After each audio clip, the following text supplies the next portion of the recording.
அங்கே இருந்தால் இங்கே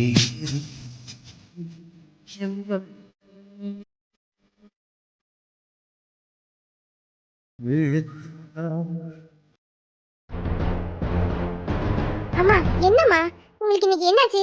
எதுக்கு அக்கா கிட்ட இன்னைக்கு இப்படி பேசிக்கிட்டு இருக்கீங்க? அக்காவுக்கு மாமா தானே என்னைக்கு முடிவானுச்சோ அன்னையில இருந்து அக்கா அத்தை வீட்டுக்கு போயிட்டு வந்துட்டு தான் இருக்கா. மாமா வீட்டுல உள்ளவங்களும் நம்ம வீட்டுக்கு வரப்போவதா இருக்காங்க.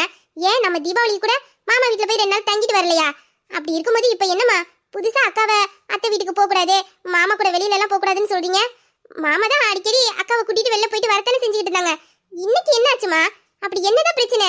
எதுக்காக இப்ப திடீர்னு இந்த மாதிரி எல்லாம் சொல்லிக்கிட்டு இருக்கீங்க? இந்த பாருங்கடி, இதுக்கு முன்னாடி என்ன நடந்ததோ அது நடந்ததாவே இருந்துட்டு போட்டோம். ஆனா இனிமேலே இவ அங்க போக கூடாது. அங்க இருந்து உங்க அத்தையோ மாமாவோ மைனியோ யாரு வேணாலும் இந்த வீட்டுக்கு வரட்டும், உங்ககிட்ட பேசட்டும், நான் எதுவும் சொல்ல மாட்டேன். ஆனா நீ யாரையும் பாக்குறேன்னு சொல்லிட்டு அந்த வீட்டுக்கு போக கூடாது. அதே நேரத்துல வீரா மாப்பிள்ள கூட எங்கேயும் தனியா போறதோ தனியா நின்று பேசுறதோ இந்த மாதிரி எதுவும் இருக்கக்கூடாது. அப்படி எதுவும் சொல்றதா இருந்தா நீ என்கிட்ட சொல்லு, நான் சொல்லிக்கிறேன். எங்க முன்னாடி எதுவா இருந்தாலும் பேசு. தனிமையா நீ எதுவும் மாப்பிள்ள கூட பேசக்கூடாது. அதே மாதிரி இந்த வீட்டை விட்டு இனிமேல நீ வெளியேயும் போகக்கூடாது. அம்மா உங்களுக்கு எல்லாம் தெரியலம்மா, தெரிஞ்சுக்கிட்டே எதுக்குமா இப்படி பேசுறீங்க? அது என் அத்தை வீடுமா, என் அத்தை வீட்டுக்கு நான் போகக்கூடாதா? நான் அங்கே போய் அப்படி என்னம்மா நடந்துற போது? மாமா கூடயும் பேசக்கூடாதுன்னு சொல்றீங்க. ஏன் என் மாமா கூட பேசுறதுக்கு எனக்கு உரிமை இல்லையா? நான் அவருக்கு உரிமைப்பட்டவ தானே. இந்த உறவு என்ன இப்ப ஆரம்பிச்சதா? சின்ன வயசுல நான் பிறந்த உடனே நீங்க எல்லாரும் சேர்ந்து முடிவு பண்ணது தானே வீர மாமாவுக்கு மனைவினா? அது நான் தானே. நீங்க எல்லாரும் தானமா முடிவு பண்ணீங்க. சுமித்ரத்தை என்னைக்கு என்கிட்ட வீரா உனக்கு சொந்தமானவன், அவன் உனக்காக பிறந்தவன், இந்த ஜென்மத்துல நீ அவங்க தான் சேர்ந்து வாழணும்னு எனக்கு வாக்கு கொடுத்தாங்களோ அன்னையில இருந்து என் வீரா மாமாவை தானமா என் புருஷனா நினைச்சு நான் வாழ்ந்துகிட்டு இருக்கேன். சின்ன வயசுல இருந்தே நாங்க ஒன்னா வளர்ந்தவங்க. இடப்பட்ட கொஞ்ச நாள்ல அவர் என்ன ஆனாரு எங்க போனார்னு எதுவுமே தெரியல. ஒரு கட்டத்துக்கு அப்புறம் அவர் இந்த உலகத்திலே இல்லைன்னு சொன்னதுக்கு அப்புறம் தான் என் இதயத்தை கல்லாக்கிக்கிட்டு நீங்க ஆசைப்பட்டதை நான் செய்யணும்னு நினைச்சேன். அப்பவும் என் அத்தை எனக்கு கொடுத்த வாக்கு பொய்க்காதுன்னு என் மனசுக்குள்ள ஒரு எண்ணம். என் மாமா என்னைக்காச்சும் ஒரு நாள் என்னை தேடி வருவாருங்கிற ஒரு சந்தோஷத்துல தான் நான் இருந்தேன். அதே மாதிரி என் மாமாவும் என்னை தேடி வந்தாரு. இப்ப நான் அவருக்கு சொந்தமாவும் ஆயிட்டேன். என் அப்பாவும் என் அத்தையும் ஆசைப்பட்ட மாதிரியே நான் இப்ப என் மாமா கூட சேர்ந்துதான் இருக்கேன். நாங்க 2 பேரும் இது நாள் வரைக்கும் புருஷன் முட்டாட்டியா தானமா வாழ்ந்துகிட்டு இருக்கோம். இந்த நேரத்துல போய் அவரை பார்க்க கூடாது பேசக்கூடாதுன்னு சொன்னா எப்படிமா என்னால தாங்கிக்க முடியும்? அவர் என் புருஷமா, அவர் புருஷனை நினைச்சுதான் நான் வாழ்ந்துகிட்டு இருக்கமா. அவர் எப்படிமா என்னால பார்க்காம இருக்க முடியும்? இல்ல அவர் தான் என்னை எப்படி பார்க்காம இருப்பாருமா?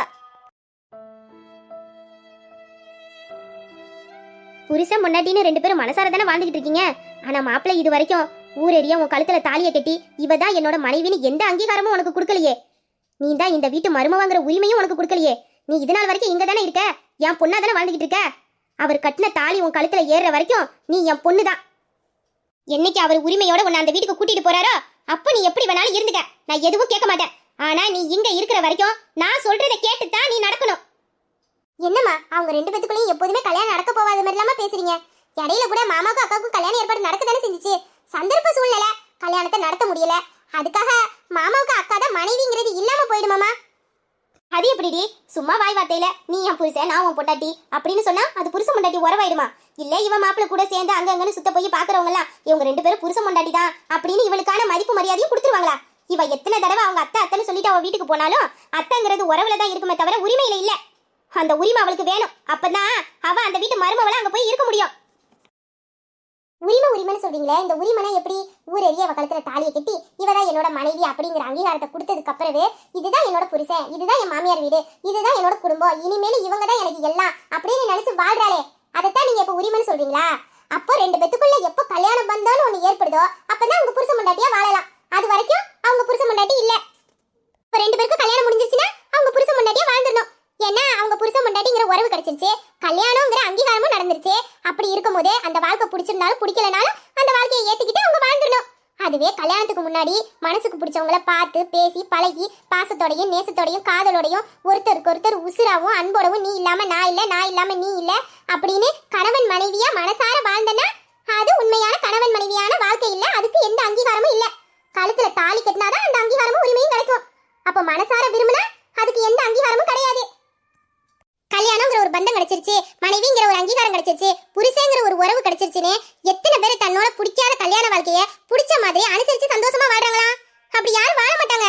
அப்படி அனுசரிச்சு வாழ்றாங்கன்னா அவங்க அங்க நடிச்சுக்கிட்டு இருக்காங்க, அவங்களுக்கான நேரத்துக்காக காத்துக்கிட்டு இருக்காங்க. அப்படி ஒரு நேரம் வரும்போது ஹத்து புடிங்கிக்கிட்டு அவங்களே ஓடிடுவாங்க.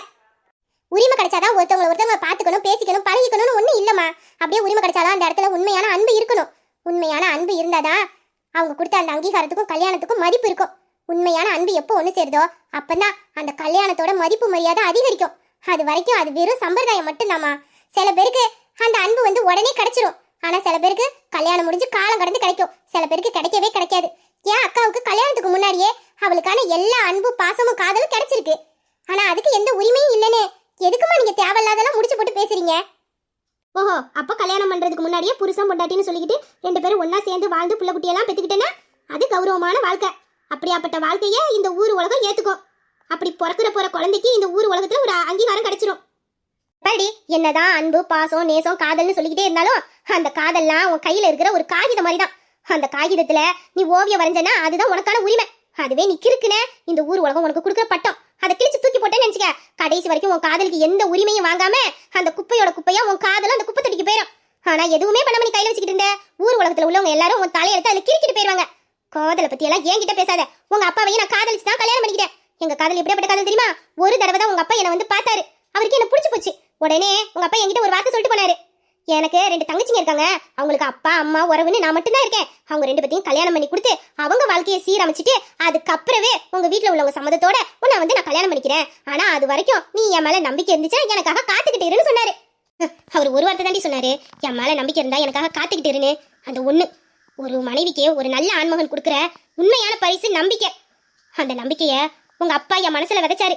அந்த நம்பிக்கைய நான் இருக்க பிடிச்சிக்கிட்டேன், உசுரா நினைச்சுக்கிட்டேன். அப்ப அவரை என் மனசுல சுமக்க ஆரம்பிச்சிட்டேன். அவரு நானும் ஒரே தெரு, எய்த்த வீடு தான். ஆனா 2 பேரும் தனியா சந்திச்சதும் கிடையாது, பேசுனதும் கிடையாது, ஏன் பார்த்தது கூட கிடையாது. ஆனா காதலிச்சோம், உசுறு குசுரா காதலிச்சோம். எனக்கு அவருக்கு நானு உசுறு குசுரா காதலிச்சோம். ஆனா எங்களுக்குள்ள எந்த தேடலும் ஊடலும் அப்ப கிடையாது. அவர் கடமையை முடிச்சதுக்கு அப்புறமே எங்க வீட்டுல பொண்ணு கட்டி எனக்கு கல்யாணம் பண்ணிக்கிட்டாரு. கல்யாணம் பண்ணதுக்கு அப்புறம் தாண்டி எங்களுக்குள்ள இந்த ஆடல் ஊடலாம் அது வரைக்கும் அவர் மனசுல சுமந்த பாரு. அதுதான் உண்மையான அன்பு காதல் ஆடல் தேடல் ஊடல். அவருக்காக காத்திருந்த பாரு, அதுதான் எங்களுக்கான நெருக்கம். அதுதான் உண்மையான அன்பு. நான் அப்படிலாம் உன்னை காதல் செய்யி நீ மனசுலேயே சுமந்துக்கிட்டே அவரை பார்க்க வேண்டாம் அப்படி இப்படின்னு நான் சொல்லல. உனக்கு கல்யாணம் பண்ணிக்கிறதுக்கான நிறைய வாய்ப்பு கிடைச்சிச்சு.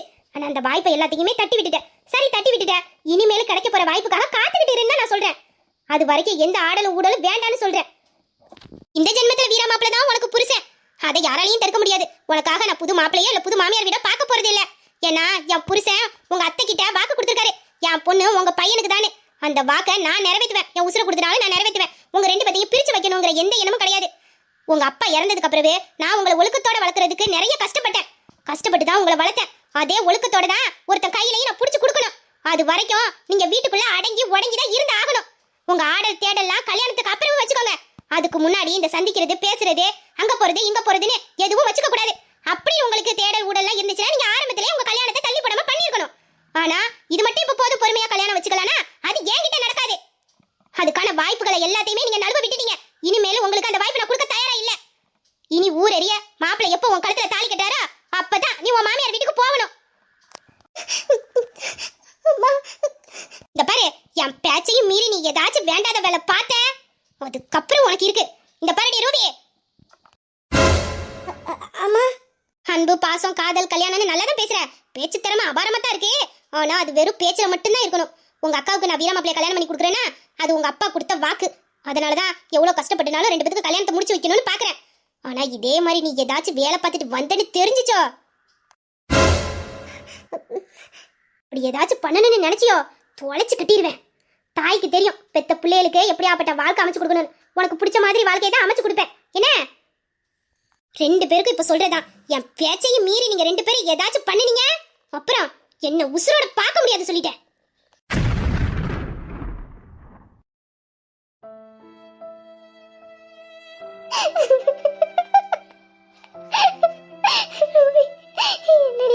அம்மா இப்படி சொல்லிட்டு போறாங்க. மாமாவை பார்க்காம இருக்க முடியாதுடி. ஒரு நிமிஷம் கூட பார்க்காம இருக்க முடியாது. அவர் குரலை கேட்கலனா எனக்கு பைத்தியம் பிடிச்சிருடி. இந்த தீபாவளி முடிஞ்சிச்சுல, அப்போ அம்மா என்ன வீட்டுக்கு அழைச்சிட்டு வரேன்னு சொன்னாங்க. ஆனா என்னால வர முடியலடி. அம்மா கூட எனக்கு வர முடியல. ஏன் தெரியுமா? அங்க 2 நாளா உங்க மாமா கூட இருந்த பாரு. உங்க மாமா என் மேல காட்டின அந்த பாசம் நெருக்கம் எனக்கு குழந்தை மாதிரி அப்படியே கட்டி அணைச்சு நெஞ்சுக்குள்ள பூட்டி வச்சுக்கிட்டாருடி. பூட்டி வச்சுக்கிட்டாரு. சந்தோஷத்துல அழுத கூட அவரால் தாங்கிக்க முடியாதுடி. காலையில இருந்து நைட்டு வரைக்கும் ஒரு நிமிஷத்துக்கு ஒரு தடவை போன பண்ணி பொண்டாட்டி பொண்டாட்டின்னு ஆசையா கூப்பிடுவாருடி. இனி அந்த குரலை கேட்காம என்னால எத்தனை நாளைக்கு இருக்க முடியும்? எனக்கு பைத்தியம் பிடிச்சிருடி. எனக்கு பைத்தியம் பிடிச்சிரும். இன்னைக்கு நான் அவர் கூட எவ்வளவு சந்தோஷமா இருந்தேன் தெரியுமாடி?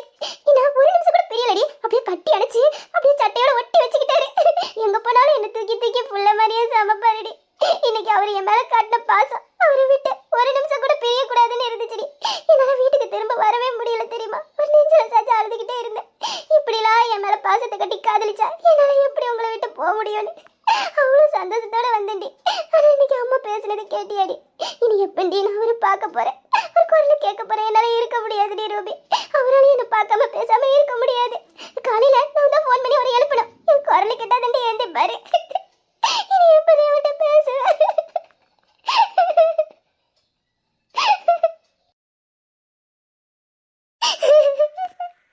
அக்கா நீ இப்படி அழுவாதக்கா. எனக்கு மனசு கஷ்டமா இருக்கு. நீ இப்படி என்னால பார்க்க முடியலக்கா. இப்ப என்ன மாமாவை அம்மா பார்க்க கூடாதுன்னு சொல்லிச்சு. கல்யாணம் முடிகிற வரைக்கும் தானே. அப்புறம் நீ மாமா கூட தானக்கா இருக்க போற. இப்போதைக்கு பார்க்க கூடாது. பேசலாம்ல. அதான் உங்ககிட்ட போன் இருக்குல்லக்கா. உனக்கு மாமாவை மிஸ் பண்ணணும்னு தோன்றப்பெல்லாம் மாமாக்கு போன் அடிச்சு பேசுக்கா. நீ பார்க்கணும்னு ஆசைப்பட்ட வீடியோ கால் பண்ணு. மாமா வீடியோ கால்ல வரும்ல. அப்புறம் எப்படிக்கா நீ மாமாவை மிஸ் பண்ணுவ? இன்னும் நீனும் மாமாவும் நெருக்கமா தான் இருப்பீங்க. மாமா சும்மாவே உங்ககிட்ட பேசாம இருக்காது. நீ தானே சொன்ன கொஞ்ச நேரத்துக்கு ஒரு தடவை மாமா போன் அடிக்கணும். இப்ப பாக்கலன்னா எப்பவும் உங்ககிட்ட தானக்கா பேசிக்கிட்டே இருக்கோம். உன்னை நினைச்சுக்கிட்டு தானே இருக்கோம். இன்னும் நீனும் மாமாவும் நெருக்கமா தான் இருப்பீங்க. நீயும் மாமா கிட்ட போன் அடிச்சு பேசுக்கா. உனக்கு மனசு கஷ்டமா இருக்காதுக்கா. இதுக்கப்புறமே எப்படி உங்க மாமா கிட்ட என்னால சந்தோஷமா பேச முடியும்? என் குரலை வச்சு அவங்க மாமா கண்டுபிடிச்சிருவாருடி. கூட 2 தடவை அழுத்தி கேட்டாருனா நான் மனசை விட்டு அழுது அவர்கிட்ட எல்லாத்தையும் சொல்லிடுவேன்டி. அப்புறம் இங்க நடந்ததெல்லாம் மாமாக்கு தெரிஞ்சா மாமா ரொம்ப கஷ்டப்படும். அவர் மனசு கஷ்டப்பட்டா என்னால தாங்கிக்க முடியாதுடி. அவர்கிட்ட பேசினேன்னா உடனே அவரை பார்க்கணும்னு தோணும். இப்ப நான் இருக்க சோகத்துக்கு நான் அவர்கிட்ட பேசினேன்னா உடனே அவர் நெஞ்சில சாஞ்சு அழணும்னு எனக்கு தோணுண்டி. என்னால அவர்கிட்ட பேச முடியாதுடி. என்னால பேச முடியாது. கண்ணோடு மலர்ந்த காதல் நெஞ்சோடு கனிந்த நேசம் பொன்னாக வளர வேண்டும் வாழ்விலே. ஒன்றோடு ஒன்று சேரும் உல்லாசம் வாழ்வில் கூடும் என்றே நான் நினைத்த உண்மை நேரிலே. நீ இப்படிலாம் மனுஷன் வந்து பேசாதக்கா. அதெல்லாம் எதுவும் ஆகாது. மாமா புரிஞ்சுக்கிறோக்கா. கண்டிப்பா புரிஞ்சுக்கிறோம். உன் மேல கோவப்படாது. அம்மா மேலேயும் கோவப்படாது. அம்மா அம்மா அக்கா அம்மா நம்ம கிட்ட பேசும்போது வார்த்தைக்கு வார்த்தை ஒரு விஷயம் சொன்னாங்க. நீ கவனிச்சியா? என்ன என்ன சொன்னாங்க? இல்லக்கா இது நாள் வரைக்கும் நம்ம மாமா வீட்டுக்கு போயிட்டு வந்துக்கிட்டு இருக்கோம். மாமாவும் இங்கே வராங்க. நம்மளை வெளியிலலாம் கூட்டு போகிறாங்க. அம்மாவும் மாமா கூட சந்தோஷமா பேசி சிரிச்சு நல்லா தானே இருந்தாங்க. ஆனால் இன்னைக்கு பேச்சுக்கு பேச்சு மற்றவங்க எதுவும் சொல்லிடக்கூடாது, பேசிடக்கூடாது, உரிமை கிடைக்கணும், அங்கீகாரம் கிடைக்கணும், அப்போ தான் மதிப்பு மரியாதை கௌரவம்னு பேசுகிறாங்களே. அப்படின்னா அப்படின்னா யாராச்சும் அம்மா கிட்ட ஏதாச்சும் சொல்லியிருப்பாங்களா? உனக்கு கல்யாணம் நடக்கலை அதை வச்சுக்கிட்டு இப்போ நீ மாமா கூட வெளில போகிறதெல்லாம் வச்சுக்கிட்டு யாராச்சும் அம்மா கிட்ட ஏதாச்சும் கேட்டிருப்பாங்களா? அதனால என்னமோ அம்மா மனசு கஷ்டப்பட்டு இப்படி நம்ம கிட்ட எதையும் சொல்ல முடியாம இப்படி நம்ம திட்டிட்டு போறாங்களாக்கா? நீ சொல்றதும் சரியா தான் இருக்கு. ஆமா அந்த வீட்டில் இருக்கும்போது கூட நான் மாமா கூட நெருக்கமாக தான் உட்காந்துருப்பேன், பேசுவேன். ஆனால் அம்மா ஒரு வார்த்தை சொன்னது இல்லையே. இங்கே கூட அப்படிதான். ஆனால் இன்னைக்கு சொல்கிறாங்கன்னா அப்போ யார் என்ன சொல்லியிருப்பா? யாராச்சும் அம்மாவோட மனசு கஷ்டப்படுற மாதிரி பேசியிருப்பாங்களா? அதை தாங்கிக்க முடியாம தான் ஒருவேளை நமக்கு தெரிஞ்சா நம்மளும் வருத்தப்படுவேன்னு இப்படி பேசுகிறாங்கன்னு நினைக்கிறேன். என்ன நடந்திருக்குண்டி? அம்மா என்ன பேசும்போது அம்மா உன்னையும் சொன்னாங்களே நீயும் இந்த மாதிரி எதுவும் பண்ணக்கூடாதுன்னு. ஆமாக்கா அம்மா கூட சொன்னாங்களே நான் பார்க்குற மாப்பிளையே தான் நீ கல்யாணம் பண்ணணும். நீ ஏன் மனசுல யாரையாச்சும் நினைச்சிட்டு வந்து சொன்னா நான் கண்டிப்பா ஒத்துக்க மாட்டேன்னு. அப்படின்னா நான் காதலிக்கிறதா அம்மாவுக்கு தெரியுமா? எப்படிக்கா? எப்படி அவங்க எப்படி கரெக்டாக சொல்லிட்டு போறாங்க? அப்போ உன்னை பத்தி மட்டும் பேசல, என்னையும் சேர்த்து தான் வச்சு பேசியிருக்காங்க. நீ மாமா கூட இருக்கன்னா அது எல்லாத்துக்கும் தெரியும். நீ போறது வரது உங்களுக்கு கல்யாணம் ஏற்பாடு நடந்தது எல்லாமே தெரியும். அதனால உன்னை பத்தி பேசியிருக்கலாம். ஆனா என் விஷயம் யாருக்குக்கா தெரியும்? உனக்கு வள்ளியக்காவுக்கு, அவருக்கு, மைக்கேலுக்கு, இவங்களுக்கு தான் தெரியும். வேற யாருக்கும் தெரியாது. அப்படி இருக்கும்போது இது எப்படிக்கா வெளில வந்திருக்கோம்?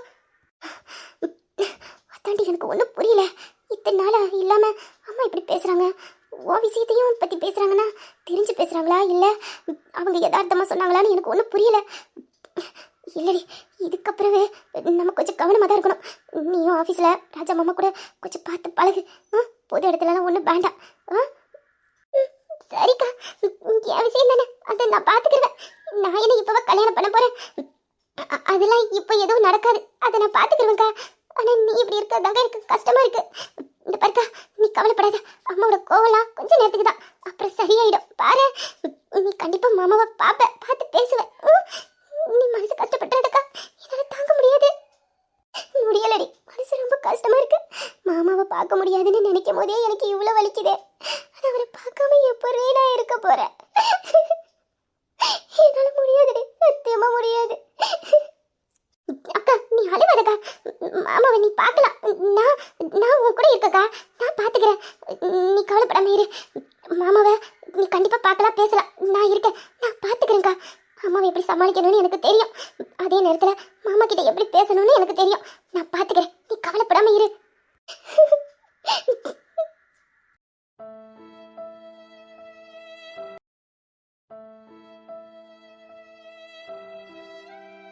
சப்பா, ஏய் என்னடி, எதுக்கடி இப்ப நீ அழுதுகிட்டு இருக்க? சொல்ல போனா நான் தாண்டி அழுவணும். அழுவ வேண்டிய நானே சும்மா இருக்கேன், நீ எதுக்கடி இப்படிலாம் பண்ணிக்கிட்டு இருக்க? ஏடி, உண்மையிலேயே உங்க அத்தை வீட்டுல உள்ளவங்கலாம் மனுஷ பிறவிங்க தானா இல்ல மிருகமாடி? சீ, இவ்வளவு கேவலமா கீழ்த்தரமா நடந்துக்குதுவா? இதுங்களெல்லாம் மிருகத்தோட சேர்க்க கூடாது. மிருகத்தோடலாம் கொஞ்சம் நன்றி விசுவாசம் இருக்கும் அவங்க வளர்த்தது மேல. ரோட்ல இருக்க நாய்க்கு கூட ஒரு பிஸ்கட் என்னாலும் போட்டா மறுநாள் அதே இடத்துல நிக்கும். மறுபடி போட்டேன்னு நினைச்சுக்கேன், அந்த நாய் நம்ம காலை சுத்தி சுத்தி வரும். அதுக்கு இருக்கிற நன்றி விசுவாசம் கூட உங்க அத்தை வீட்டுல ஒருத்தருக்கு கூட மாதிரி இல்ல. இதுங்கெல்லாம் மனுஷ இடத்தோட சேர்க்க கூடாது. இடி அரக்க ஜென்மங்க, பேய்ங்க, பிசாசுங்க, கொடூர காட்டேரிங்க. சீ, இப்படி எல்லாம் உலகத்துல பொம்பளைங்க இருப்பாங்கன்னே நான் புராண காலத்துல கூட படிச்சது இல்லடி. ஏண்டி, இது நாள் வரைக்கும் உன் அத்தைக்காரி உனக்கு என்னென்னலாம் கொடுமை பண்ணியிருப்பா? தினமும் உன்னை திட்டவும் அசிங்கப்படுத்தவும், ஏன் ஒவ்வொருத்தர் கூட சேர்த்து வச்சு சம்மந்தப்படுத்தி பேசுவா. சீ, அவெல்லாம் மனுஷியாடி. மனுஷங்களாலலாம் இப்படி வார்த்தையெல்லாம் பேசவே முடியாதுடி. அப்படியாப்பட்ட வார்த்தையெல்லாம் உங்ககிட்ட பேசுவா. தினமும் அந்த வீட்டுல செத்து பொழைச்சிக்கிட்டு இருக்க. இதுல ஒரு படி மேல அவன் மவங்காரன். உன்னை தினமும் தூங்க விடாம உன்னை அதை பண்ணுவேன் இதை பண்ணுவேன்னு மிரட்டிய அந்த வீட்டுல நீ தூங்குனதே இல்லையடி. பொழுது முழுக்க கண்ணை முடிச்சுக்கிட்டே தாடி கிடப்ப. உன் மானத்தையும் உசிரையும் காப்பாத்துறதுக்காக அந்த வீட்டுக்குள்ள தினம் உனக்கு போராட்டம் தாண்டி. நெருப்பு மேல நிக்கிற பூவாட்டம் தினம் புழுவா கடந்து துடிப்பியடி. இவ்வளவு கொடுமை பண்ணியும் அவங்களுக்கு உன் மேல இருக்கிற ஆத்திரம் அடங்கலையா? இப்படி சூடு வச்சிருக்காங்களே, இவங்க எல்லாம் நல்லா இருப்பாங்களாடி? நாசமனா போயிருவாங்கடி, விளங்கவே மாட்டாங்கடி. அந்த சூடு வச்சா பாரு, அவ கையெல்லாம் இழுத்துக்கிறோம். உன் மாமக்காரன் இருக்கா பாரு, அவெல்லாம் பொறுக்கி அவன் வன்மத்தை வந்து உன்கிட்ட தீக்க வந்ததுக்கு ஒன்ன போய் இந்த வேலை பண்ணி வச்சிருக்கானே. நான் சொல்லுதேன்டி, அவளே நல்லா இருக்க மாட்டாடி, விளங்க மாட்டா. எனக்கு மனசு ஆறவே மாட்டேங்குதுடி. எப்படி உன்னால மட்டும் இவ்வளவு பொறுத்துக்க முடியுது? உண்மையிலே இதெல்லாம் நீ பொறுத்துக்கிட்டு இருக்கியா? இல்ல அந்த வீட்டுல நடக்கிற கொடுமை எல்லாம் தாங்கி நீ உண்மையிலே கல்லா மாறிட்டியாடி? ஆமாடி, நான் கல்லா மாறிட்டேன். அந்த வீட்டுக்கு போன நாள்ல இருந்து இது நாள் வரைக்கும் நான் படாத அவமானம், அசிங்கம், கேவலம்னு எதுவுமே இல்ல. ராவும் பகலும் தூக்கம் இல்லாம, சாப்பாடு இல்லாம, அவங்க கேட்கிற கேள்வியெல்லாம் காது கொடுத்து கேட்க முடியாம தினம் நொந்து சாவண்டி புழுவா துடிச்சிருக்கேன். அப்படி அழுது என் இதயமும் என் உடம்பும் கல்லா மாறிடுச்சு. இனிமேல் இந்த கல்லு மேல அவங்க என்னதான் வன்மத்தை திட்டாலும் சரி, அடிச்சாலும் மிதிச்சாலும் இதுக்கு வலிக்க போறது இல்ல, உரைக்க போறது இல்ல. அவங்க பேசுறாங்களே நினைச்சுக்கிட்டு நான் எங்கனையும் கடந்து அழ போறது இல்ல. இந்த பாடி நான் இப்ப சொல்ற புரிஞ்சு வச்சுக்க.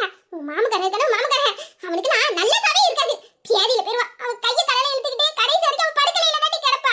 உனக்கு சூடு வச்சாலே அவ தலையில எல்லாம் எவனாச்சும் ஒருத்த வந்து பெரிய இட்டியை தூக்கி போடுவாண்டி. ஒத்த கறி இருக்காளே அந்த ரெட்ட குடுமி, அவளுக்கெல்லாம் இட்டி தலையில விழக்கூடாது. அந்த பேசுற பாரு, அவன் வாயிலே விழணும். விளங்காதவா கூட பிறந்த அண்ணனோட மவ. உண்மையிலே உங்க அப்பா மேல அவ அன்பு பாசம் வச்சிருந்தானா உனக்கு இப்படி எல்லாம் கொடுமை பண்ணுவாளாடி? ராட்சசி, எனக்கு தாங்க முடிய மாட்டேங்குது. ஆட்டாமையா இருக்கு பாத்துக்க. சரி விடுடி, நீ எதுக்குடி அவங்களுக்கெல்லாம் சாபம் கொடுத்துக்கிட்டு இருக்க? அவங்க எக்கேடோ கெட்டு போறாங்க. எங்க அப்பா வாங்கின கடன், அந்த கடனை எப்படியாச்சும் கஷ்டப்பட்டு அடைக்கணும். அது வரைக்கும் எல்லாத்தையும் பொறுத்துக்கிட்டு நான் போய் தாண்டி ஆகணும். இப்போ அவங்கள திட்ட போய் எனக்கு நடந்ததெல்லாம் இல்லைன்னு ஆயிட போதா? அவங்கள திட்டி இப்போ எனக்கு என்ன ஆக போகுது சொல்லு? கஷ்டப்படணும்னு என் தலையில எழுதியிருக்கு, அதை நான் அனுபவிச்சுக்கிட்டு இருக்கேன். அதை யாராலையும் மாற்ற முடியாது. இந்த பாடி எனக்கு ரொம்ப ஒரு மாதிரி இருக்கு, தலை சுத்துது. நான் சத்த நேரம் படுக்கிறேன். கஸ்டமர் வந்தால் மட்டும் சத்தம் விடு, நான் எழுந்துச்சிடறேன், சரியா? ஏடி கொஞ்சமாச்சும் சாப்பிட்டுட்டு படுடி, சாப்பிடாம படுக்காதடி. நேத்துல இருந்து நீ ஒண்ணுமே சாப்பிடல. இந்த பாரு, உனக்கு சூடு வச்ச இடத்துல பழுத்து வேதனையில காய்ச்சலே வந்துருச்சு. இப்ப இந்த பசியோட வேற கிடக்குற, அப்புறம் ஒண்ணு கிடக்க ஒண்ணு ஆயிட போகுதுடி. நீ படுத்த படுக்கையில கிடந்தனா யாருமே பார்க்க மாட்டாங்க. நல்லா இருந்தாலே உன்னை என்னெல்லாம் கொடுமை பண்ணலாம்னு அந்த குடும்பம் யோசிச்சு தினத்தில சித்திரவதை பண்ணுது. நீ படுத்த படுக்கையில கிடந்தா மட்டும் உன்னை சும்மா வாடி விடுவாங்க. சொன்னா கேளுடி, நான் சாப்பாடு எடுத்து இருந்திருக்கேன், கொஞ்சமா சாப்பிட்டுட்டு பட. அதான் அண்ணாச்சி நீ எந்த வேலையும் பார்க்க வேண்டாம், ரெஸ்ட் எடுன்னு சொல்லிட்டார்ல. அப்புறம் என்னடி? இல்லடி, எனக்கு சாப்பாடுலாம் ஒன்றும் வேண்டாம், எனக்கு பசிக்கல, சாப்பிடணுன்னே தோண மாட்டேங்குதுடி. ஏதோ உடம்பெல்லாம் ஒரு மாதிரியா உணர்ச்சி இல்லாத மாதிரியே இருக்கு. மனசு உடம்பு எல்லாமே அப்படியே வெறுத்து போய் வெறுமை ஆயிட்டுடி. அழுகவும் தோண மாட்டேங்குது, சிரிக்கவும் தோண மாட்டேங்குது. நான் உண்மையிலே இந்த உலகத்துல இருக்கனா இல்லையான்னு கூட எனக்கு சந்தேகமா இருக்குடி. அப்படி ஒரு நிலைமையில தான் நான் இப்ப இருக்கேன். இப்ப போய் சாப்பிட்றியான்னு கேட்குறேன். அதெல்லாம் எனக்கு ஒன்றும் வேணாடி, நான் இப்படியே செத்த நாளைக்கு படுக்கிறேன். கஸ்டமர் வந்தால் மட்டும் எழுப்பி விடு. சரி, நீ ரெஸ்ட் எடுடி. ஆனால் அதுக்கு முன்னாடி உனக்கு சூடுபட்ட காயத்தில் மருந்தாச்சும் போட்டுக்கடி. அது இருக்க இருக்க நிறைய வலியை கொடுக்குண்டி. அதுவும் எங்கே கொண்டு போய் சூடு போட்டிருக்கா, ரொம்ப வேதனையாக இருக்குண்டி, தாங்கிக்க முடியாத வலி. அந்த வலியில் இன்னும் உனக்கு காய்ச்சல் வந்துடும்டி. நான் போய் மருந்து வாங்கிட்டு வரட்டுமா? அதை மட்டுமாச்சும் போடுடி. ஏன்டி சொன்னா கேட்க மாட்டேங்கிற? அதெல்லாம் எனக்கு எதுவும் வேணாண்டி, அது 2-3 நாள் தன்னாக்குள்ள சரியாயிடும். நான் சொன்ன கேளுடி, எனக்கு கஷ்டமா இருக்கு. உனக்காக வேண்டாம், எனக்காக வச்சு மருந்து போட்டுக்க. என்னால இதை பார்க்க முடியாது, எனக்கு வேதனையா இருக்குடி. எதுக்குடி இப்படிலாம் பேசிக்கிட்டு இருக்க? நீ இப்படிலாம் அழுகாதடி, எனக்கு ஒரு மாதிரியா இருக்கு. இப்போ என்ன, நான் மருந்து தானே போடணும், போட்டுக்கிறேன். ஆனால் இப்போ வேண்டாம், மதியம் சாப்பிட போகல, அப்போ போட்டுக்கலாம். அப்போனா அந்த ட்ரெஸ்ஸிங் ரூமில் கொஞ்சம் நேரம் ரெஸ்ட் எடுக்கலாம்ல. இப்போ இங்கே நான் மருந்து போட்டுக்கிட்டு இருந்தேன்னா அது சரியாக வராது. நம்ம லஞ்ச் டைமில் போய் போட்டுக்கலாம், சரியா? சரிடி, நான் அப்போ சின்ன வண்டிகிட்ட சொல்லி மெடிக்கலில் நான் மருந்து வாங்கிட்டு வர சொல்கிறேன். சரி, நான் அப்போ படுக்கிறேன். சரி சரி, நீ ரெஸ்ட் எடு. எட்டி மறந்துடாத, கஸ்டமர் வந்து எழுப்பு, சரியா? சரிடி, நான் பார்த்துக்கிறேன், நீ ரெஸ்ட் எடு. இவளுக்கு நடந்த மாதிரி கொடுமை இந்த உலகத்துல எந்த பொண்ணுக்குமே நடக்க கூடாது. அந்த கடவுள்ல ஒருத்தர் இருந்தார்னா கண்டிப்பா அவங்களுக்கான தண்டனை கொடுக்கணும். இவ எப்படி தினம் தினம் அந்த வீட்டுல வந்து சாகுறாளோ அதே மாதிரிதான் அவங்களும் தினம் தினமும் வேதனையிலையும் வலியிலையும் செத்து செத்து பொழைக்கணும். உடனே எல்லாம் அவங்களுக்கு சாவு கொடுத்துட கூடாது. பாவி, இவளை பாரு, அவங்களுக்கு நான் சாப்பு கொடுக்குறேன், அப்ப கூட அவங்களுக்கு சாப்பு கொடுக்காதுன்னு சொல்றேன். ஏன்டி இவ்வளவு நல்ல மனசோட இருக்க? இவ்வளவு நல்ல மனசோட இருக்க போய் தாண்டி அவங்க உன்னை இப்படி எல்லாம் கொடுமை பண்ணாங்க. கடவுளே, இவளோட பிரச்சனை எல்லாம் தீர்த்து அந்த பேய் குடும்பத்துல இருந்து இவளுக்கு ஒரு விடுதலை கொடுக்க மாட்டியா? இப்பவே உணர்ச்சி இல்ல, ஜடவ கல்லுன்றா. பாவம், இன்னும் அவ வாழ்க்கையை வாழவே ஆரம்பிக்கல, அதுக்குள்ள அவளுக்கிட்ட இருக்கிற எல்லா சந்தோஷத்தையும் பறிச்சிட்டிய கடவுளே. ஏன் கடவுளே இவளுக்கு மட்டும் இப்படி ஒரு வழியை கொடுத்திருக்க? பாவம்.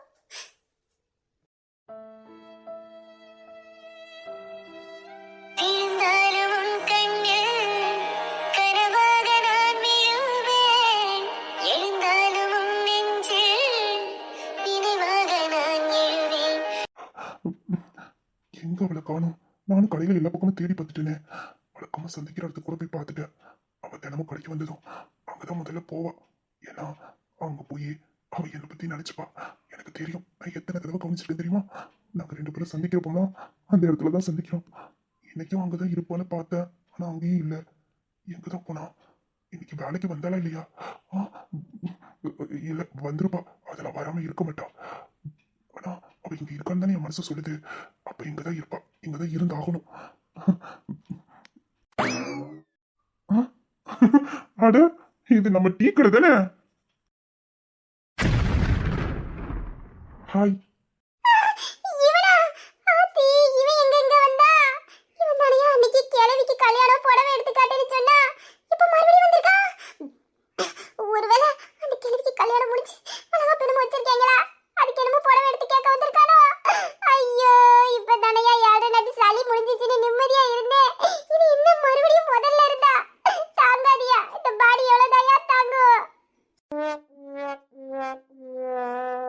ஹலோ, உங்களை தான் கேட்கலையா? என்ன மறந்துருக்க மாட்டீங்களே, ஞாபகம் வந்திருக்குமே. உன்னையெல்லாம் என் வாழ்க்கையில அவ்வளவு சீக்கிரத்துல மறந்துடுவேன். எம்பிட்டு கொசரு, எம்பிட்டு வாயி, எம்பிட்டு சேட்டை. ஆத்தி, அன்னைக்கு ஒரே ஒரு வார்த்தை தெரியாம சொன்னேன், அதுக்கு என்ன வச்சு படுத்துதானே பாடுது. இன்னைக்கு இவன் அந்த கடையை விட்டு வெளியில போற வரைக்கும் இவன் போக்கிலே போய் பேசி அப்படியே வெளியே துரத்தி விட்டுறணும். என்ன ஆனாலும் சரி, இவகிட்ட மட்டும் நம்ம வம்பே வச்சுக்க கூடாதியா? இன்னைக்கு என்ன தனியா வந்திருக்கான்? போன தடவையாச்சும் சமாளிக்க கூட ஒரு ஆள் வந்துச்சு, இன்னைக்கு நமக்குன்னு யாரும் இல்லையே. இந்த நேரம் பத்தி இவ இவ வேற மயங்கி போய் கிடக்காளே. ஐயோ, இன்னைக்கு என்னென்னலாம் என்னை இழுத்து விட்டு கூத்து பார்க்க போறாரு தெரியலையே. கத்தி கூட அழ முடியலையே என்னால. தொண்டெல்லாம் ஒரு மாதிரியா இருக்கு. அதுக்கு நான் என்ன பண்ணணும்? என்ன தெரியாத மாதிரி கேட்குறீங்க? அதான் கடைக்கு வந்த கஸ்டமருக்குலாம் டீ காஃபி ஜூஸ் பச்சி போண்டா வடலாம் குடிப்பீங்களா? எனக்கு இப்போ அதெல்லாம் சாப்பிட்ற அளவுக்கு மூடு இல்லை பார்த்துக்குங்க. தொண்டை தான் ஒரு மாதிரி ஒரு மாதிரியா இருக்கு. அதனால எனக்கு வெறும் சுக்கு காஃபி மட்டும் போதும். எடுபட்ட பயல, மறுபடியும் முதல்ல இருந்து அப்படியே ஆரம்பிக்கிறானையா? பாரபட்சமே இல்லாம எப்படி கொசறுத்தனம் பண்றானே இவன. இல்ல இல்ல, எதுவும் பேசக்கூடாது. கத்ரீனா, வாயை மூடிக்கிட்டு அமைதியா இருந்துரு. இவன்கிட்ட வாயை கொடுத்தா நம்ம வாயை புண்ணாக்கி விட்டுருவான். மேடம் என்ன மேடம் ரொம்ப நேரம் வெயிட் பண்ணிருக்கல, சீக்கிரம் போய் சுக்கு காஃபி போட்டு எடுத்துட்டு வாங்க. கத்ரீனா, அழுவாத அழுவாத, சமாளி. சார், இது ஜவுளி கடை. நீங்க நினைக்கிற மாதிரி டீ கடை இல்ல. இங்க ட்ரெஸ் மட்டும்தான் சார் இருக்கும். இங்க ட்ரெஸ் எது வேணுமோ அதை கேளுங்க. அது எதுவா இருந்தாலும் நான் உங்களுக்கு எடுத்து தரேன். வேற எதுவும் இங்க கேட்காதீங்க சார், இங்க இருக்காது. அச்சோ, என்னங்க சொல்றீங்க? இது துணி கடையா? ஆத்தி, அது என்னமோ தெரியலங்க. உங்களை பாக்குற நேரம்னா எனக்கு இந்த கடையை பார்க்கும்போது டீ கடை மாதிரியே தோணுது. ஏன்னா முதல்ல நான் அந்த கடைக்கு வரும்போது நீங்க தானே டீ காஃபி ஜூஸ் இதெல்லாம் வேணும்னு கேட்டீங்க. அன்னையில இருந்து உங்களை பார்த்தாலே எனக்கு அதைத்தான் கேட்கணும்னு தோணுதுன்னா பாத்துக்கோங்களேன். சப்பா, இப்பவே கண்ணை கெட்டுதே. இன்னைக்கு இந்த ஏழு என்ன ஒரு காட்டு காட்டாம இருந்து போவாதுன்னு நினைக்கிறேன். ஏண்டா இதுக்கு நான் உசுரப்பட்டு வாங்குறேன். சார், நடந்ததெல்லாம் மறந்துடுவோம் சார். இப்போ நீங்க என்ன எடுக்க வந்தீங்களோ அதை மட்டும் என்கிட்ட சொல்லுங்க சார். நீங்க கேட்டதை எடுத்துட்டு நான் அடுத்த கஸ்டமர் போய் அட்டென்ட் பண்ணட்டும். அப்போ நான் என்ன கேட்டாலும் நீங்க எடுத்து வந்துருவீங்க?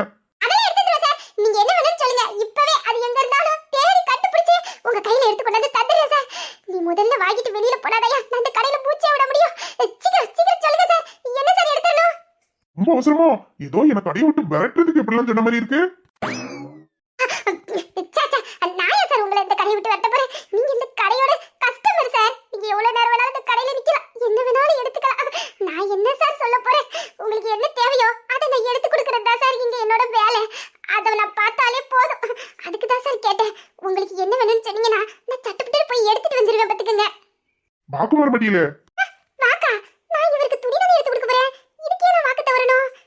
என்ன நினைச்சிருந்தாலும் பேசிக்கிட்டு இருக்கான்னு தெரியலையே. சார், என்ன சார் சொல்றீங்க? எனக்கு ஒண்ணுமே புரியல. அதான் நான் என்ன கேட்டாலும் எடுத்து தரேன்னு சொன்னீங்களே, அதான் நான் கேட்ட உடனே எடுத்து தர மாட்டேன்னு வாக்கு தவற மாட்டீங்களே. இந்த ஆள் என்ன நம்ம கிட்ட கொதர்க்கமா பேசுறான்? எதுவும் பொடி வச்சு பேசுறானோ? என்னவா இருக்கும்? அது நம்ம என்னமோ வாயை விட்டுட்டோமா? அதை என்னமோ பிடிச்சிக்கிட்டு இந்த ஆள் பேசுறானோ? ஐயோ, இப்போ என்ன பண்ண?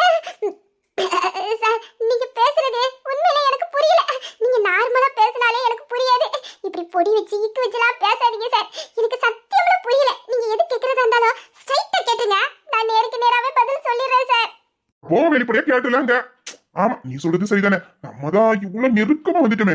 இதுக்கப்புறவு எதுக்கு நமக்குள்ள இந்த ஒளிவு மறைவு? எதுவா இருந்தாலும் மனம் விட்டு ஃப்ரீயா பிராங்கா பேசிடலாமே. என்ன சொல்றாரு? நெருக்கமாவா?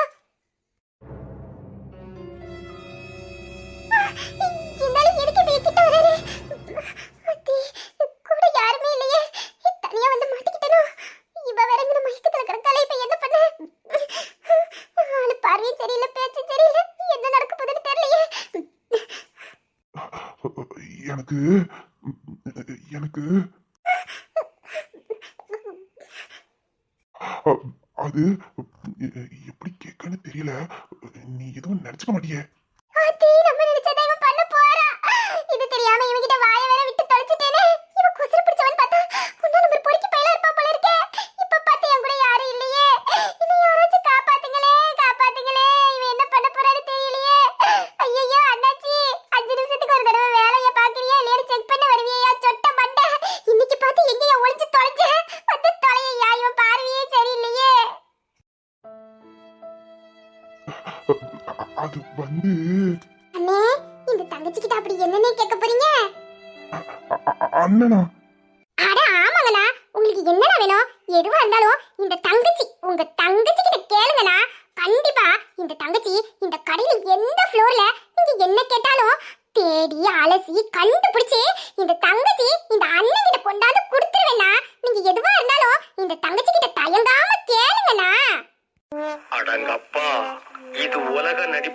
சாமி. யார்கிட்ட? என்கிட்ட. நானே பெரிய தில்லாலங்கடி. என்கிட்ட வாத்தியால விளையாடி பாக்குறீங்களோ? வச்ச மாப்பு. என்ன? எந்த மொமெண்ட்டுமே இல்ல. ஆதி அந்தம்லாம் அடங்கி போய் நின்ன மாதிரிலாம் நிக்கிறான். நிக்கணும்ல. என்ன சொன்ன வார்த்தை அப்படியாப்பட்ட வார்த்தை. நடு மண்டையில நச்சிரு போட்டனா கொஞ்ச நேரத்துல என்ன வேலை பாத்திர பார்த்துட்டான் படுவாவி பைய. அண்ணா அண்ணன் அண்ணன் முதல்ல நான் வந்த வேலையை முடிச்சிடுறேன், அதுக்கப்புறம் எதுவா இருந்தாலும் பேசிக்கலாம்.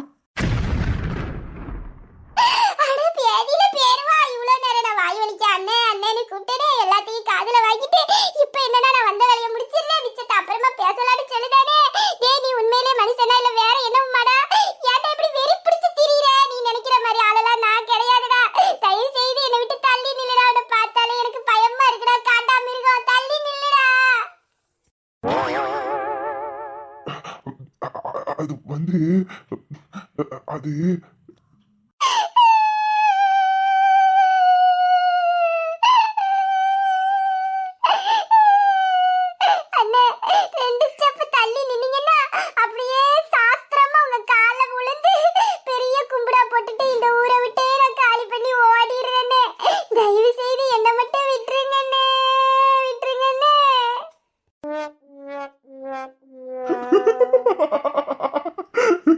லூசு இருக்கிற பைத்தியமா பிடிச்சிருக்கு. எதுக்கு என் காலை விழுந்து கடை விட்டு ஓட போற?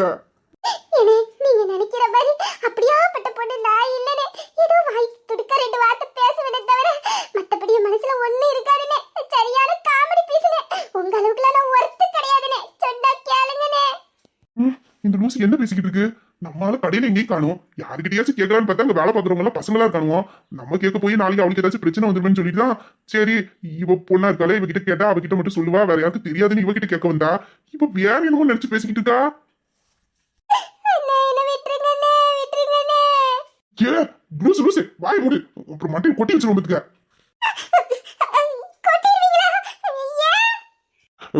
நீ நினைக்கிற மாதிரிலாம் நான் அப்படியே ஆள்லாம் ஒன்றும் கிடையாது. நான் உங்ககிட்ட கேட்க வந்ததே வேற.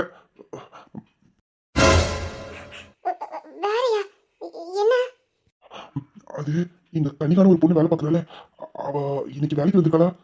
எங்க இருக்கா? எந்த செக்ஷன்ல நிக்கிறா? நானும் எல்லா பக்கமும் தேடி பார்த்துட்டேன், அவளை காணும். யாருக்கிட்டையும் கேட்க முடியாது, ஏன்னா எங்க பசங்க எல்லாம் வேலை பார்க்கறாங்களே, அவங்க கிட்ட கேட்டா அப்புறம் நான் போனதுக்கு அப்புறம் ஏதாச்சும் அவகிட்ட கேட்டு பிரச்சனை பண்ணுவாங்க. அதான் உங்ககிட்ட கேட்கணும்னு நினைச்சேன். அவ இன்னைக்கு வந்திருக்காளா இல்லையா? எங்க நிக்கிறா? கன்னிகாவே இவருக்கு எப்படி தெரியும்? இவர் எதுக்கு அவளை பத்தி கேட்காரு?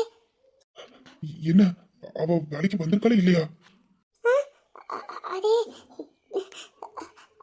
சொல்லு, நேரம் இல்ல, நான் அவளை பார்க்கணும். சொல்லு, எங்க இருக்கா? இவர் பேசுறதெல்லாம் பார்த்தா முன்னாடியே கன்னிகாவுக்கு இவரை தெரியும் போலயே. ஆனா இது வரைக்கும் அவ என்கிட்ட சொன்னதில்லையே. இவர் தெரியும்னா அவ சொல்லியிருப்பாளே. ஒருவேளை இவரும் அவகிட்ட ஏதாச்சும் அவ மாமா மாதிரி. ஐயோ இப்ப சொல்லலாமா வேண்டாமா? நம்ம ஏதாச்சும் சொல்லி அப்புறம் அவளுக்கு ஆபத்து வந்துச்சுன்னா இப்ப என்ன பண்ண? மடிந்தாலும் மூச்சின் சூட்டாய் வடிவேன், பிறந்தாலும் உன்னையேதான் மீண்டும் சேர்வேன். இனி உன் மூச்சை கடந்தால் நான் வாழுவேன். இல்ல, அவ என் பக்கத்துல தான் இருக்கா. என் பக்கத்துல தான் இருக்கா. அவளுக்கு என்னாச்சு? ஏதோ அவளுக்கு பிரச்சனை எனக்கு தோணுது. என்ன இந்த மாதிரி அவ எங்க இருக்கான்னு சீக்கிரம் சொல்லு. அவளை நான் உடனே பார்த்தாகணும். எங்க இருக்கா? அவளுக்கு ஏதோ ஏதோ பிரச்சனைன்னு நினைக்கிறேன். என் மனசு ஒரு மாதிரி பண்ணுது. எங்க இருக்கான்னு சொல்லு, சீக்கிரம் சொல்லு. இவர் என்ன சொல்றாரு? ஐயோ கன்னிகாவுக்கு வேற உடம்பு சரியில்லையே. இவரா அவளுக்கு ஏதோ ஒண்ணு சொல்றாரு. அப்போ ஐயோ அவளுக்கு என்னாச்சு? கன்னிகா ஏய் கனிகா அவ எங்கதான் இருக்காளா? அதான் என் மனசு சொல்லிக்கிட்டே இருந்துச்சு அவ எங்க இருக்கானே. அவ அங்க என்ன பண்றா? அனு அவளுக்கு உடம்பு சரியில்லைன்னு எனக்கு டயர்டா இருக்கு, நான் கொஞ்சம் ரெஸ்ட் எடுக்க. கஸ்டமர் வந்து எழுப்பி என்கிட்ட சொல்லிட்டு தான் படுத்தா. நான் தான் அவளை தொல்லை பண்ண வேண்டாம்னு எழுப்பல. நானே இப்போ எழுப்பினா எந்திக்க மாட்டேங்கிறானே. என்னன்னு கொஞ்சம் பாரு. என்ன சொல்லிட்டு இருக்க? அவளுக்கு உடம்பு சரியில்லையா? நான் வந்த உடனே சொல்லிருக்கல. ஐயோ, என்னாச்சு அவளுக்கு? கண்ணமிக்க மாட்டேங்கிறாளா?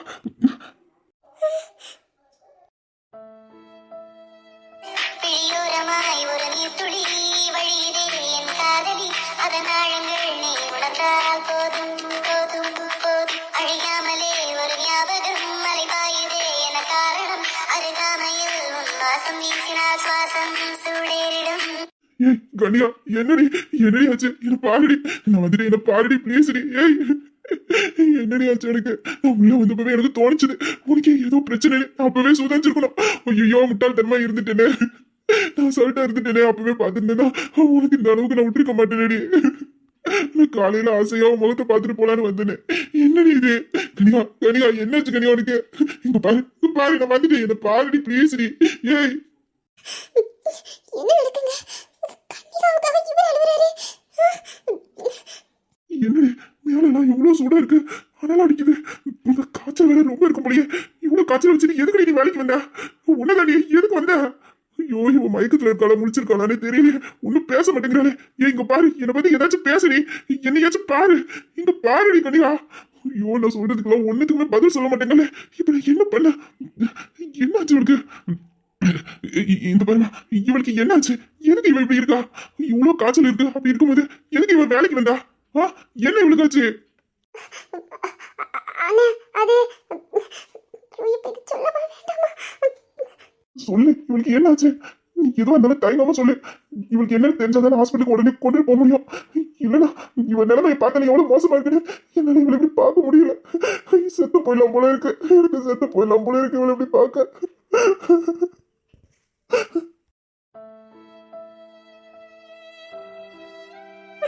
எவ்வளவு பாசம் வச்சிருக்காரு. அவளுக்கு ஒண்ணு துடிச்சு போறாரு. இல்ல, இவர்கிட்ட எல்லாத்தையும் சொல்லணும். சொன்னதை கனியாவை காப்பாற்ற முடியும். இல்ல அவன் நிலைமை ரொம்ப மோசமாயிடும். என்ன சீக்கிரம் சொல்லுவா. அவனை ஹாஸ்பிட்டல் கொண்டு போட்டு என்னாச்சு சீக்கிரம் சொல்லு. அண்ணா அண்ணா, அவளுக்கு காய்ச்சல் வந்ததுக்கு காரணம் அவளுக்கு சூடு வச்சுட்டாங்களே, அதான். சூடு வச்சுட்டாங்களா? இவளுக்கு யார் சூடு வச்சா?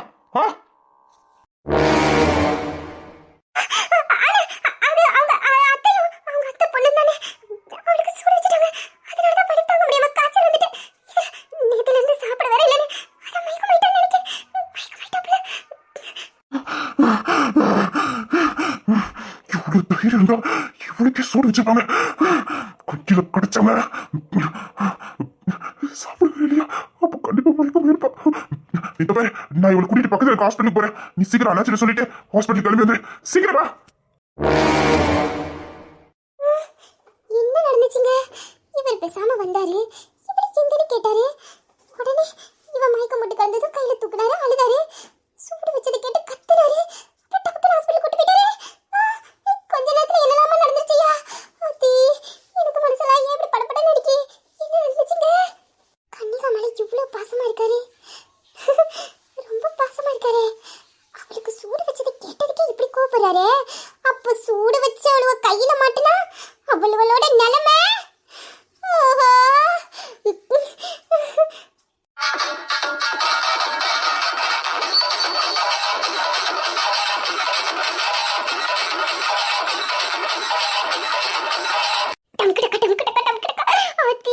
இப்படி ஒரு நிகழ்வு என்னைக்கு நடக்கும்? நான் காத்துக்கிட்டுல இருக்கேன்.